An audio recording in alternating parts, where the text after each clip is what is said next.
ശേഷം ഇനിയിപ്പോ എന്താ ചെയ്യാ? ബാലനാണെങ്കിൽ ചെന്ന് ചോദിക്കുകയും ചെയ്യും. ബാലച്ച ചോദിക്കരുത് ബാലച്ച, ഇതിന്റെ പേരിൽ ഞാൻ പറഞ്ഞൊന്നും പറഞ്ഞ് ചോദിച്ചാ എനിക്കല്ലേ പ്രശ്നം.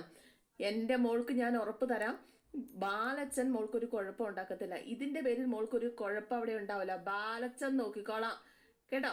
സത്യം പറയാൻ തയ്യാറായത് മോള് മാത്രമാണ്. അപ്പൊ പിന്നെ മോൾക്ക് എന്തെങ്കിലും കുഴപ്പവും ഞാനായിട്ട് വരുത്തുവോ? അതുപോലെ എന്നൊക്കെ ചോദിച്ചുകൊണ്ട് നമ്മുടെ ബാലന്റെ വീട്ടിലേക്ക് വെച്ചു പിടിക്കുകയാണ് ദേഷ്യത്തോടു കൂടി. ബാലച്ചാന്ന് വിളിച്ചുകൊണ്ട് പുറകെ നമ്മുടെ ദേവിയും. അങ്ങനെ വീട്ടിലേക്ക് ചെന്നപ്പോൾ ആകാശമാണെന്നും കൂടെ സോഫയിൽ ഇങ്ങനെ ഇരുന്ന് ഫോണിലെന്തോ നോക്കിക്കൊണ്ടൊക്കെ ഇരിക്കുകയായിരുന്നു. നമ്മുടെ ബാലൻ ഗോമതി ഗോമതി എന്ന് പറഞ്ഞ് ദേഷ്യത്തോടു കൂടി അകത്തേക്ക് നോക്കി വിളിക്കുകയാണ് കേട്ടോ. അപ്പോഴേക്കും എന്താച്ചാ അവളവിടെ നിന്റെയൊക്കെ അമ്മ അപ്പൊ അമ്മ അകത്തുണ്ട്. എന്തേ? അവളോട് ഇങ്ങോട്ട് വരാൻ പറ. ഗോമതി ആണെങ്കിൽ ഓ ബാലേട്ടൻ വന്നോ, അതെന്താടി ഞാൻ വരില്ല എന്നാണോ നീ കരുതിയത്? ഞാൻ ഒരിക്കലും തിരിച്ചു വരില്ല എന്ന് കരുതിയോ? ബാലേട്ടൻ എന്താ ഇങ്ങനെയൊക്കെ പറയുന്നത്? ഞാൻ വന്നില്ലെങ്കിൽ എല്ലാവർക്കും സന്തോഷമാണല്ലോ അല്ലേ? അവനവന്റെ ഇഷ്ടത്തിന് കൂത്താടി നടക്കാമല്ലോ. അപ്പോഴേക്കും ഒച്ചപ്പാടും ബഹളവും കിട്ടും. ധർമ്മനും കയറി വന്നു കേട്ടോ. അളിയനെന്താ രാവിലെ തന്നെ തീ പിടിച്ച്? പൊറോട്ട തിന്നതിന്റെ ദേഷ്യം ഇതുവരെ കഴിഞ്ഞില്ലേ? അടിച്ചതിന്റെ പല്ല് ഞാൻ കഴിക്കും. പൊറോട്ട തീറ്റ. അത് മാത്രമുള്ളോ പ്രശ്നം?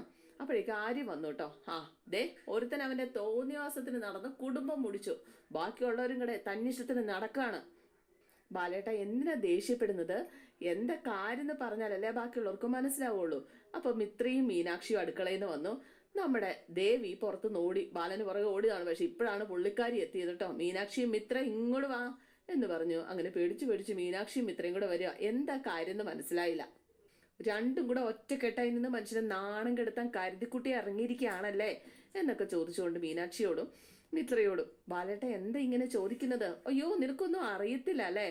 അപ്പൊ ചേച്ചിക്കൊന്നും അറിയത്തില്ലെന്ന് അളിയൻ തന്നെയല്ലേ എപ്പോഴും പറയണത് എന്ന് ധർമ്മൻ ഇങ്ങനെ ചോദിച്ചു. നീ മിണ്ടാതെ കൂടെ മാറി നിന്നോണം. ഗോമതി നീ പറ, ഈ വീട്ടില് ഞാൻ ആരാ? എന്താ ബാലേട്ട ഈ ചോദ്യം ചോദിക്കുന്നത്? അല്ല, ഈ വീട്ടിൽ എനിക്ക് എന്തെങ്കിലും സ്ഥാനം ഉണ്ടോന്നാ ഞാൻ ചോദിക്കുന്നത്. പണിയെടുത്ത് ചെലവിന് കൊണ്ട് തരാൻ ഉള്ള ഒരു കഴുത, ബാക്കിയൊന്നും ഞാൻ അറിയണ്ട അല്ലേ? രാത്രിയും പകലും കടയെ കുത്തിയിരുന്ന് കഷ്ടപ്പെടുക ഞാൻ. ഇവിടെ ഉള്ളവര് സ്വന്തം തോന്നിയ വാസത്തിന് നടക്കുന്നു. അതിന് മറ പിടിക്കാനായിട്ടും കൊട പിടിക്കാനായിട്ടും നീയും. ദേ ഗോമതി, നിന്റെ അടുത്ത് ഇങ്ങനെ ഒരു ചതി ഞാൻ പ്രതീക്ഷിച്ചിട്ടില്ല ഗോമതി എന്നൊക്കെ പറഞ്ഞു കേട്ടോ. എല്ലാവർക്കും കാര്യം മനസ്സിലാവാതെ ഇങ്ങനെ നിൽക്കാട്ടോ. കാര്യം എന്താന്ന് വെച്ചാൽ വ്യക്തമായിട്ട് പറ. അപ്പോഴേക്കും നിനക്ക് കാര്യം അറിയണോ അല്ലേ? മിത്രേ ഇവിടെ ട്യൂഷൻ എടുക്കണ്ടെന്ന് ഞാൻ പറഞ്ഞതല്ലേ? ദേവിയാണെങ്കിൽ പേടിച്ചരണ്ട് ഇങ്ങനെ നിൽക്കാട്ടോ. അപ്പൊ എല്ലാം നീ തലയാട്ടി സമ്മതിച്ചു. എന്നിട്ട് എന്താ ചെയ്തത്? കണ്ട വീടുകൾ നിരങ്ങി ട്യൂഷൻ എടുക്കാൻ പോകുന്നു. ഹോം ട്യൂഷൻ അല്ലേ എന്നൊക്കെ ചോദിച്ചുകൊണ്ട് ദേഷ്യപ്പെട്ടിട്ട് ഇങ്ങനെ നിൽക്കുക. ദേവി പേടിച്ചാട്ടോ നിൽക്കുന്നത്. ഞാനിവിടെ നാക്കിട്ട് കുറെ അടിക്കുന്നു, അതാർക്കും അറിയണ്ട. അവനവന്റെ ഇഷ്ടത്തിന് എന്ത് തോന്നിവാസവും ചെയ്യാ അല്ലേ എന്നൊക്കെ ചോദിച്ച് ബാലനെ കടന്ന് തുള്ളുവാണ്. പിന്നെ തന്തേന്ന് പറഞ്ഞ് ഞാനിരിക്കണ എന്തിനാ? അപ്പൊ ആകാശ് ചോദിച്ചു എന്തൊക്കെയാച്ചാ ഈ പറയണത്? ഓഹോ, അപ്പൊ ആർക്കും ഒന്നും അറിയത്തില്ല അല്ലേ? കൊള്ളാം. തൊറ്റക്കെട്ടായിട്ട് നിന്ന് തന്നിഷ്ടം നടത്തുക. മീനാക്ഷി ഓരോ കേസ് കെട്ട് പിടിച്ചോണ്ട് വരും. ആ വീടൊക്കെ കയറി ഇറങ്ങി മിത്ര ട്യൂഷൻ കൊടുക്കും. അപ്പൊ ആ വിവരം നിനക്കറിയില്ലേ ഗോമതി? അതെനിക്കറിയാം. ഞാൻ ഇന്നലെ പറയാനായിട്ട് വന്നതാ. എന്നിട്ട് എന്തേ മൊഴിയാഞ്ഞത്? എന്തേ ഇന്നലെ പറയാഞ്ഞത്? അതിനുള്ള സമയം ഒത്തു വന്നില്ല. അയ്യോ, എന്നാ പിന്നെ നീ മുഹൂർത്തം കുറിപ്പിച്ച് വാങ്ങിച്ചോണ്ട് വാ. അയ്യോ, മുഹൂർത്തം കിട്ടിയില്ല പോലും. ഇന്നലെ മൊത്തം ദേഷ്യത്തിലായിരുന്നു ബാലേട്ടൻ, അതുകൊണ്ടല്ലേ? ഓ, അപ്പൊ എനിക്ക് ദേഷ്യം വരും ഇത് കേട്ടാൽ നിനക്ക് അറിയാം അല്ലേ? എനിക്ക് ഇഷ്ടമാവില്ല എന്ന് അറിയാം അല്ലേ? ഇതൊക്കെ തടയേണ്ട ഉത്തരവാദിത്വം നിനക്കില്ലേ എന്നൊക്കെ ചോദിച്ചുകൊണ്ട് ഒച്ച വെക്കുകയാണ്. ട്യൂഷനും വേണ്ട, ഒരു മണ്ണാങ്കട്ടയും വേണ്ടെന്ന് വ്യക്തമായിട്ട് ഞാൻ പറഞ്ഞതല്ലേ? എന്നിട്ട് ട്യൂഷൻ എടുക്കാനായിട്ട് രണ്ടും കൽപ്പിച്ച് ഇറങ്ങിയെങ്കിൽ എന്തായാലും പഠിക്കാൻ പോകുന്ന പെണ്ണിനെ കൊണ്ട് ട്യൂഷൻ എടുപ്പിച്ച ആ പൈസക്ക് തിന്നാനിരിക്കുന്നവനാ ഞാനെന്ന് നാട്ടുകാരെ കൊണ്ട് പറയിപ്പിക്കണ്ട. എന്റെ അഭിമാനത്തിനും അന്തസ്സിനും പുൽക്കൊടിയുടെ വില പോലും കൽപ്പിച്ചിട്ടില്ല ഒരെണ്ണോ. അപ്പൊ മിത്ര പറഞ്ഞു അങ്കിളെ അങ്ങനെയല്ല, മിണ്ടരുത് നീ എന്നും പറഞ്ഞ് നേരെ മിത്രക്ക് നേരെ കേട്ടോ. മീനാക്ഷിയൊക്കെ ഒന്നും മിണ്ടാതെ ഇങ്ങനെ നിൽക്കുകയാണ്. പഠിക്കാനല്ലേ നീ പോകുന്നത്? ആ ജോലി ചെയ്തിട്ട് നിനക്ക് വീട്ടിൽ ഇരുന്നൂടെ? ഒരു കാര്യം ഞാൻ വേണ്ടാന്ന് പറഞ്ഞിട്ടുണ്ടെങ്കിൽ 1000 തവണ ആലോചിച്ചിട്ടാ. അത് മനസ്സിലാക്കാനുള്ള ഒരു ബുദ്ധി പോലും നിനക്കില്ലേ? ട്യൂഷൻ എടുക്കണമെന്ന് എന്തിനാ ഇത്ര വാശി?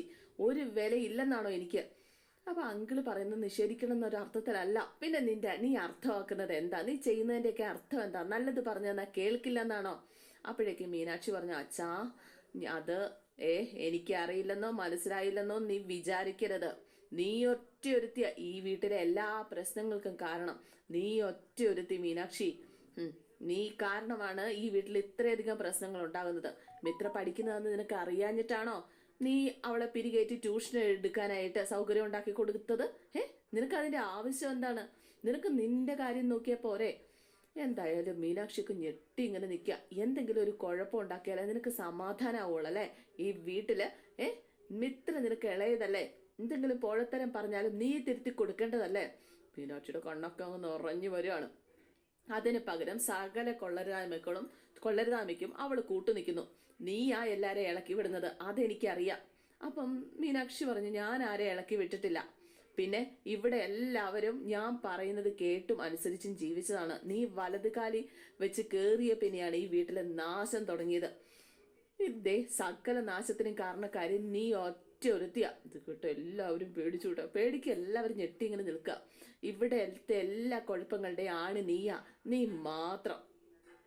നീ വായടച്ച് വെച്ചാൽ തന്നെ എല്ലാ പ്രശ്നങ്ങളും തീരും. അതിന് പറ്റത്തില്ലെങ്കിൽ നീ ഇവിടത്തെ എല്ലാ കാര്യങ്ങളും ഒന്ന് നോക്കിക്കോന്നേ. ഇവിടത്തെ കുടുംബനാഥനായിട്ട് നീ അങ്ങോട്ട് കൂടിക്കോ. ഞാൻ ഏതെങ്കിലും മൂലയ്ക്ക് ചുരുണ്ട് കൂടിക്കോളാം. എന്തേ? ഞാൻ പഞ്ചവച്ചടക്കി നിന്നെ തൊഴുതു നിന്നോളാം. അത് മതിയോ നിനക്ക്? മതിയോ എന്നൊക്കെ ചോദിച്ചു കഴിഞ്ഞപ്പോഴേക്കും ഈ മീനാക്ഷി ആകെ കരഞ്ഞു തുടങ്ങി കേട്ടോ. അങ്കിൾ, ഞാനാ മീനു ചേച്ചിയോട് ചോദിച്ചത്. മീനു ചേച്ചി എന്നോട് വേണ്ട എന്ന് പറഞ്ഞതാണ്. വലിയ പ്രശ്നമാവെന്നും പറഞ്ഞതാ. ഞാനാ നിർബന്ധിച്ചത്. തെറ്റെന്റേതാ, മീനു ചേച്ചിയുടേതല്ല. അങ്കിൾ എന്നെ വഴക്ക് പറഞ്ഞോ? മീനു ചേച്ചി ഒന്നും പറയല്ലേ. മീനാക്ഷി എന്തായാലും വായും പൊത്തി കരഞ്ഞുകൊണ്ട് ഓടുകയാണ് കേട്ടോ. എല്ലാവർക്കും അങ്ങ് സങ്കടമായി. മിത്രേ, നിനക്കിപ്പോൾ ട്യൂഷൻ എടുത്ത് പണം ഉണ്ടാക്കേണ്ട എന്ത് കാര്യമുള്ളത്?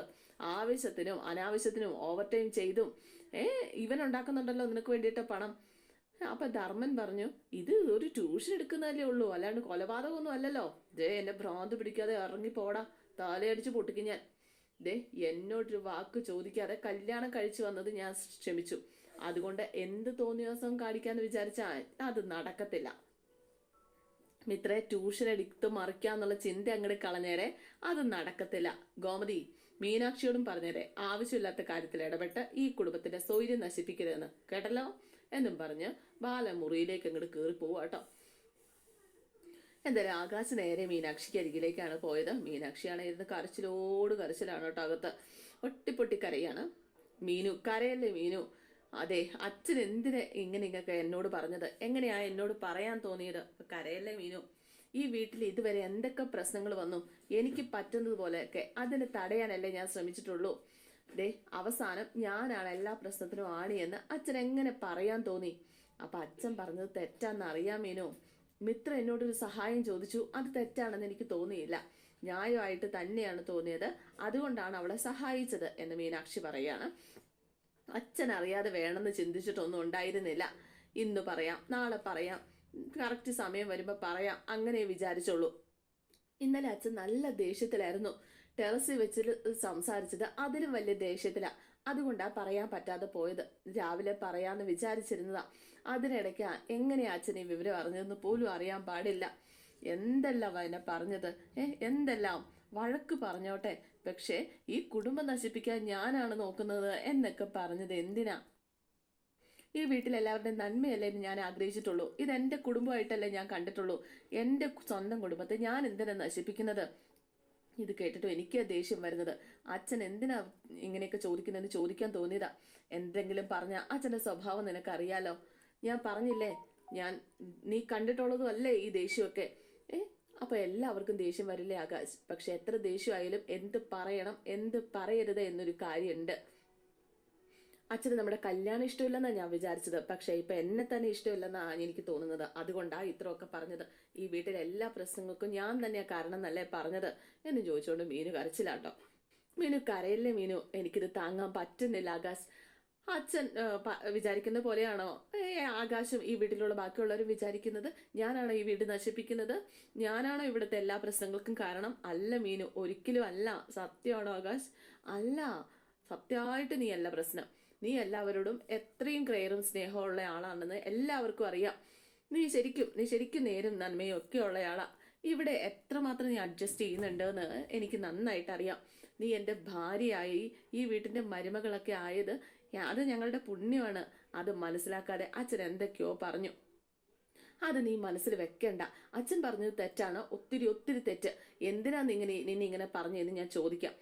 നീ ഇങ്ങനെ വിഷമിക്കല്ലേ. അപ്പം ഞാൻ കാരണം ആർക്കും ഒരു ചെറിയ പ്രശ്നം പോലും വരരുതെന്നാണ് ഞാൻ ആഗ്രഹിച്ചത്.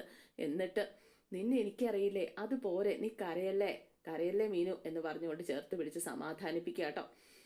ഇതേ സമയം നമ്മുടെ ഗോമതി ബാലനോട് ചോദിക്കുക, ബാലേട്ടൻ എന്തിനാ ഇത്ര ദേഷ്യപ്പെടുന്നത്? അതെ, ഒരു കാര്യം ഞാൻ ചെയ്യരുതെന്ന് പറഞ്ഞാൽ അത് എൻ്റെ അടുത്ത് നിന്ന് മറച്ചു പിടിച്ചിട്ട് ചെയ്താ ഞാൻ പിന്നെ എന്താ ചെയ്യേണ്ടത്? അത്രയ്ക്ക് വലിപ്പമൊന്നും ആർക്കും ഇല്ല. ഇപ്പൊ ബാലേട്ട ഒരു വശം കണ്ട് മാത്രമാണ് ബാലേട്ടൻ സംസാരിക്കുന്നത്. ട്യൂഷനൊന്നും തുടങ്ങിയില്ല. ബാലേട്ടനോട് പറയാനുള്ള പേടി കാരണം അവരെന്നോടാ പറഞ്ഞത്. ബാലേട്ടനോട് രാവിലെ കാര്യങ്ങളൊക്കെ പറയാന്ന് ഞാൻ തീരുമാനിച്ചതാ. അതിനുമുമ്പ് ബാലേട്ടൻ തീ പിടിച്ച് പരക്കം പാഞ്ഞു വരുന്ന ആരാ കരുതിയത്? മീനുനോടും മിത്രയോടും എല്ലാവരോടും വഴക്കിട്ടില്ലേ? എല്ലാവരും ഒതുക്കി രഹസ്യമായിട്ട് കുറെ കാര്യങ്ങൾ ചെയ്യുന്നില്ലേ? അത് നീ മറന്നോ? ഞാൻ അത് പറയാനൊന്നും അല്ല ബാലേട്ട വന്നത്. ബാലേട്ടന്റെ അടുത്ത് ഒരു കാര്യവും മറക്കേണ്ട കാര്യം ഞങ്ങൾക്കില്ല. പറയാൻ നല്ല നേരം നോക്കി എന്ന് മാത്രമേ ചെയ്തിട്ടുള്ളൂ. അതെ, ദേഷ്യം പിടിച്ചിരിക്കുമ്പോൾ വല്ലതും വന്ന് പറഞ്ഞാലുള്ള അനുഭവം എനിക്ക് അറിയാത്തതൊന്നും അല്ലല്ലോ. ബാലേട്ട, മിത്രമോള് ആര്യനെ ഹെൽപ്പ് ചെയ്യാൻ വേണ്ടിയിട്ടാണ് ട്യൂഷൻ എടുക്കാൻ പോകുന്നത്. പിന്നെ ഹെൽപ്പ് നാണമില്ലല്ലോ. എന്തിനാ നാണക്കിടുന്നത്? ബാലേട്ടനൊരു ഗതികേട് വന്നാൽ ഞാൻ കൂടെ നിൽക്കില്ലേ? അതുപോലെ തന്നെയാ മിത്ര ആര്യന്റെ കൂടെ നിൽക്കുന്നത്. എന്തു തന്നെ ആയാലും എന്നോട് പറയാത്തത് തെറ്റ് തന്നെയാ.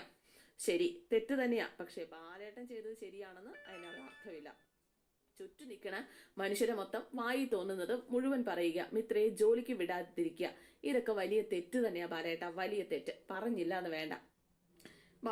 ബാലൻ ഇപ്പൊ ചിന്തിക്കുമ്പോ പറഞ്ഞതിച്ചിരി കൂടി പോയോന്നൊരു സംശയം. എന്തായാലും ഇന്നത്തെ എപ്പിസോഡ് ഇവിടെ അവസാനിക്കുകയാണ്. എല്ലാവർക്കും